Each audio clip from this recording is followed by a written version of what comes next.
السلام عليكم ورحمة الله وبركاته. ازيكم عاملين ايه؟ يا رب تكونوا بخير. صلوا على النبي قبل اي حاجة.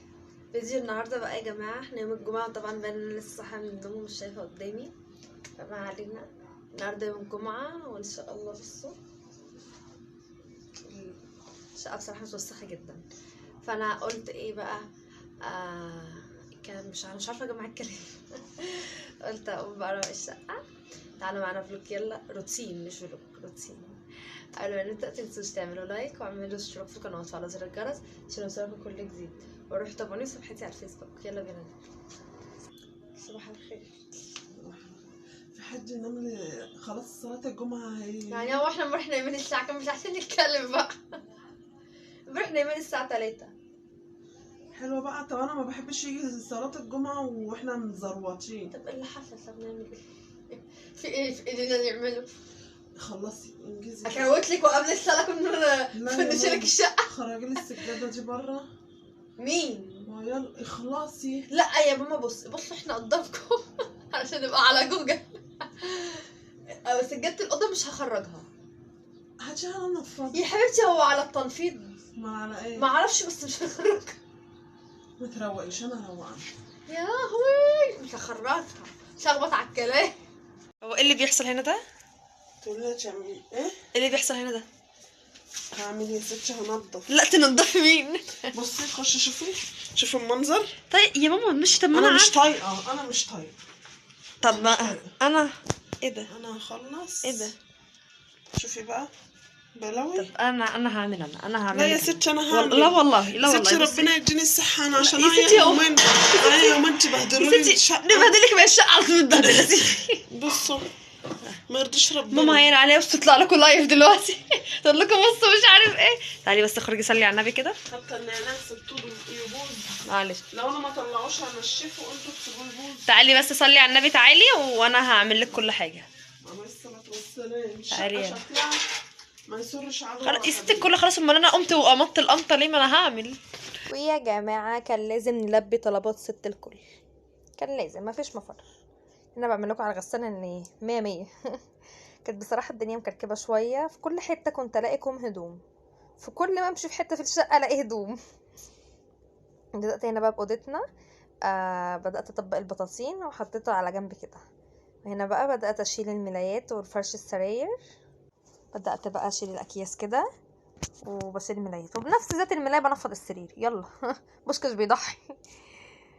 وهنا بقى برضو هنا لقيت ان الكيس ضيق قوي فركنته بعدين، يعني قلت فيما بعدين ابقى اشيله.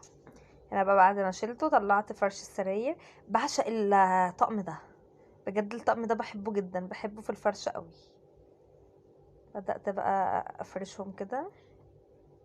لقيت برضو ان المخدنة تبقى صعب ان انا ادخلها فسبتها بعدين. هنا بقى فرشت الملاية وحطيت المخدات وحطيت الكبريتة. بصوا الأوضة بقت عروسة، بصوا بقت قمر ازاي. بدأت بقى بأوضة ماما بظبط.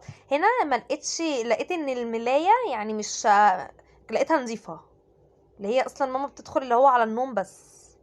فبدأت رتبتها، يعني نفضت السرير بس ونفضت الملاية وظبطتها ان هي كانت نظيفة، وكمان المفرش عليها فحاميها. بدأت ارتبها كده. بصوا بحب المفرش ده برضو قوي، لانه اصلا ملمسه ناعم كده فهتحسوا ان في حاجة جميلة. بصوا بقى هنا برضو الأوضة. نيجي بقى للصالة. الصالة كانت مكركبة شوية لان السفرة كان عليها حاجات كتير قوي. بدأت بقى المفارش بتاعت الانتريه اظبطها او كده.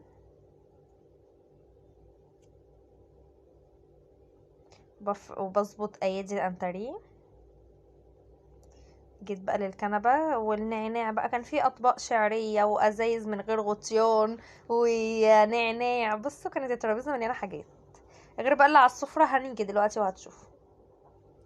شلت المفرش بقى بتاع الكنبة ونفضته وظبطت الكنبة بظبطها وهفرشه اهو كده.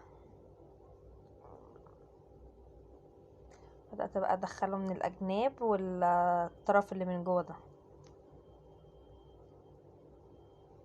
بحط المخدات. كنت وانا صغيره بقى لما باجي بروق الصاله كانت اللي هو بعمل اشكال بالمخدات، يعني بحط مخده مره معوجه مره مش عارف ايه. معرفش لما كبرت ما بقاش ليا خلق. ما بقتش ما عنديش طاقه ان اقعد اعمل كل ده. السفره بقى بصوا يا جماعه، حصل في البيت كذا عيد ميلاد ونجيب بلالين انا الوحيده اللي حطيتها كده. ما حدش قادر يشيلها. بلالين انا الوحيده ال17 اللي بقوا محطوطين كده، اللي هي ارقام العيد ميلاد. بدأت بقى اظبط السفرة ولمعتها، مسحتها كويس وفرشت المفرش تاني، نفضته وفرشته تاني. رجعت بقى كراسي السفرة. انا كنت بظبط ال17 بتوعي.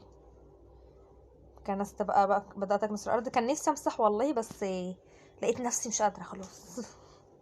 لقيت نفسي بصراحة تعبت وما قدرتش.